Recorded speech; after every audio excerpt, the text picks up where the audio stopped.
नमस्कार, news wing TV में स्वागत है आपका। मैं हूं रफ़ी समी।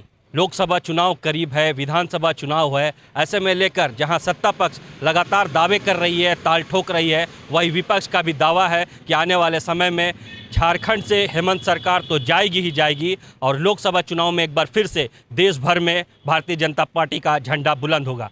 हमारे साथ मौजूद है प्रदेश मंत्री सुबोध सिंह गुड्डू जी। जानेंगे कि लोकसभा चुनाव को लेकर के जिस तरह से पार्टी झारखंड में हम कह सकते हैं तैयारी शुरू कर दी है, क्या कुछ तैयारी है और जो हेमंत सरकार या गठबंधन के जो दावे हैं उन पर क्या कहना है आपका? देखिए, भारतीय जनता पार्टी हमेशा चुनावी मोड में रहती है। कभी भी किसी भी समय चुनाव हो जाए तो हम चुनाव के लिए तैयार हैं और तैयारी भी कोई ऐसी वैसी तैयारी नहीं है। चुनाव होगा तो 100% सीटों पे 14 लोकसभा का सीट है। 14 लोकसभा में भारतीय जनता पार्टी जीत करके नरेंद्र भाई मोदी जी को तीसरी बार प्रधानमंत्री बनाने का संकल्प भारतीय जनता पार्टी के कार्यकर्ताओं ने और झारखंड के मतदाताओं ने ले लिया है। मित्रों, जैसा कि आप जानते हैं कि 4 साल से ज़्यादा झारखंड में हेमंत सोरेन जी की सरकार के हो गए और इस 4 साल से ज़्यादा की सरकार में हेमंत सोरेन ने झारखंड के लोगों को क्या दिया है?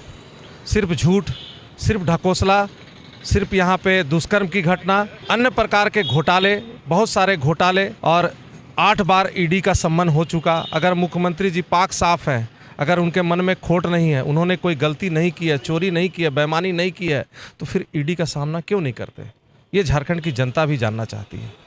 जैसे आप लोग अभी आपने भी कहा और वाकई में देखने को मिल रही है कि लोकसभा चुनाव को लेकर के तैयारी शुरू हो गई है या तैयारी पूरे भारतीय जनता तैयारी मोड में रहते हैं। कैसा फीडबैक मिल रहा है जनता का और किन मुद्दों को लेकर के आप जो है आने वाले समय में जनता से मिलेंगे? देखिए, नरेंद्र भाई मोदी जी ने जो 9 वर्षों में काम किया है देश के गरीबों के लिए, देश के किसानों के लिए, महिलाओं के लिए, युवाओं के लिए, बुजुर्गों के लिए, एक अंतिम पायदान में खड़े व्यक्ति के लिए, चाहे वो जितनी भी हमारी योजनाएं हैं, प्रधानमंत्री आवास योजना है, शौचालय है, जनधन खाता है या अभी प्रधानमंत्री विश्वकर्मा योजना है या आयुष्मान कार्ड है, उस योजना के अभी जो हमारा विकसित भारत संकल्प यात्रा का रथ निकल रहा है, आप देखे होंगे कि किस प्रकार से लोगों का सैलाब उमड़ पड़ रहा है उस रथ में। जो नहीं लिए हैं लाभार्थी वो भी लेने के लिए, वहाँ पे रजिस्ट्रेशन कराने के लिए, फॉर्म भरने के लिए, अर्थात मोदी जी के प्रति लोगों का जो स्नेह और प्रेम देखने को मिल रहा है, इसको देख करके हम कह सकते हैं कि तीसरी बार देश में तीसरी बार फिर से नरेंद्र भाई मोदी जी को देश की जनता प्रधानमंत्री बनाने जा रही है देश में। लेकिन अगर झारखंड की बात करें तो पहले भी मोदी जी थे, लेकिन कहीं ना कहीं आप लोगों ने झारखंड का सीट खो दिया या सत्ता खो दी। इस बार ऐसा कुछ नहीं होगा।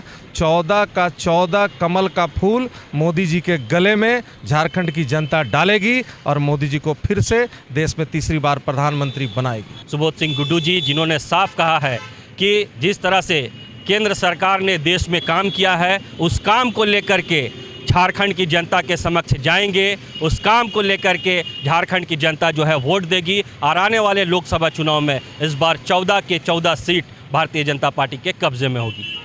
बहरहाल वाकई में जिस तरह से पार्टी की चुनावी तैयारी जो देखने को मिल रही है, कहना गलत नहीं होगा कि पार्टी पूरी तरह से झारखंड में गंभीर है। सहयोगी राकेश के साथ रफ़ी समी, रांची।